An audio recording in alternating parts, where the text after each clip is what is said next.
আসসালামু আলাইকুম এভৰিৱান। আজি প্ৰথমবাৰৰ বাবে মই হাঁহৰ মাংস বনাবলৈ ওলাইছোঁ। মই আজি কেনেধৰণৰ হাঁহৰ মাংস বনাওঁ আপোনালোকক দেখাওঁ। প্ৰথমে কেৰাহীত তেলখিনি গৰম হোৱাৰ লগে লগে তাত দুটামান শুকান জলকীয়া আৰু তেজপাত দি পেলাই অলপমান ফ্ৰাই কৰি ল'লোঁ। তাৰপিছত পিঁয়াজখিনি মিহি মিহিকৈ কাটি তাত দি পেলাই অলপমান ভুনি ল'ম। আগতে মই কেতিয়াও হাঁহৰ মাংস খোৱা নাছিলোঁ। বা ঘৰত আহিলৈহে হাঁহৰ মাংস খাব শিকিছোঁ। বা আৰু মই যেতিয়াই ঘৰত কাম কৰোঁ এনেদৰে গান লগাই লওঁ আৰু আমি কামবোৰ লাহে লাহে কৰি গৈ থাকোঁ। পিঁয়াজখিনি অলপমান গল্ডেন ব্ৰাউন হোৱাৰ লগে লগে তাত আদা নহৰু পেষ্ট অলপ দিলোঁ। এতিয়া আদা নহৰু পেষ্টখিনি অলপ সময় ফ্ৰাই কৰি ল'ম।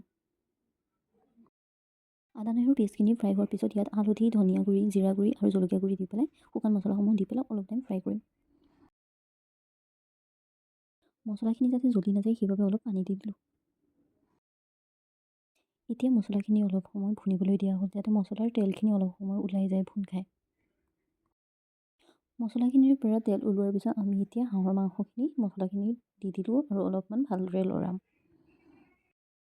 প্ৰথমবাৰৰ বাবে বনাব লৈছোঁ যেতিয়া দোৱা কৰোঁ যাতে ভালেই হওক, সকলোৱে খাই ভালেই পাওক যাতে মোৰ হাতৰ হাঁহৰ মাংস। মাংসখিনি যাতে ভালদৰে ভুন খায় সেইবাবে ঢাকনিখন মাৰি দিয়া হ'ল যাতে অলপ সময় মাংসখিনি ভালদৰে সিজে। প্ৰায় 10 মিনিটমানৰ পিছত মাংসৰ ঢাকনিখন গুচাই পেলাই অলপমান মাংসখিনি লৰাই দিয়া হ'ল যাতে মছলাখিনি তলত জ্বলি নাযায়।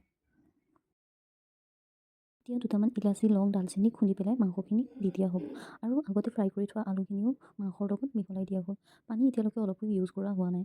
মাংসই যিখিনি পানী এৰিছে তাতেই মাংসখিনি সিজিছে।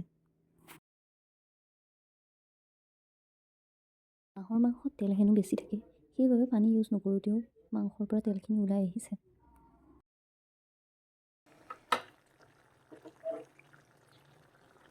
এতিয়া মাংসখিনিত অলপমান গৰম পানী দি দিয়া হ'ল। গৰম পানী দিয়াৰ পিছত ঢাকোনাখন মাৰি প্ৰায় 20 মিনিটমান সময় সিজিব দিয়া হ'ল। এতিয়া ঢাকনিখন গুচাই চাওঁচোন মোৰ প্ৰথমবাৰৰ বাবে বনোৱা হাঁহৰ মাংসখিনি কেনেকুৱা হৈছে। মাশাআল্লাহ, প্ৰথমবাৰৰ হিচাপে বহুত ধুনীয়াই হৈছে। এতিয়া নাজানো ঘৰৰ মানুহে খাই কেনে